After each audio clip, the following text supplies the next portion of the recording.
اعوذ باللہ من الشیطان الرجیم بسم اللہ الرحمن الرحیم وجاءہ اور آئی ان کے پاس حضرت لوط علیہ السلام کے پاس قوم ہو اس کی قوم یہرعون دوڑتی ہوئی الیہ ان کی طرف ومن قبل اور پہلے ہی سے کانو وہ تھے یعملون عمل کرتے سیئات برے قال لوط علیہ السلام نے کہا یا قومی اے میری قوم ہؤلاء یہ ہیں بناتی میری بیٹیاں قوم کی ان سے نکاح کر لو ہن وہ اطہر بہت پاکیزہ ہیں لکم تمہارے لیے فاتقوا اللہ پس تم ڈرو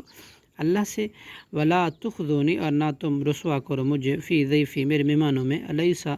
کیا نہیں منکم تم میں سے رجل کوئی بھی مرد رشید بھلا اچھا قالو انہوں نے کہا لقد البتہ تحقیق علمتا تو جانتا ہے ما لنا کہ نہیں ہے ہمارے لیے فی بناتی کا تیری قوم کی بیٹیوں میں من حق کوئی دلچسپی و انک لتعلم اور بلا شبہ تو البتہ جانتا ہے ما نرید جو ہم چاہتے ہیں قال حضرت لوط علیہ السلام نے کہا لو ان کاش کہ بے شک لی ہوتی میرے لیے بکم تمہارے مقابلے میں قوتاً کوئی قوت او آوی یا میں پناہ پکڑتا الی رکن شدید کسی مضبوط سہارے کی طرف قالو فرشتوں نے کہا یا لوتو اے لوط علیہ السلام ان بے شک ہم رسول قاصد ہیں رب کا تیرے رب کے لن یذلوا الیکا ہرگز نہیں وہ پہنچ سکے گے تجھ تک فاسری لہذا تو لے چل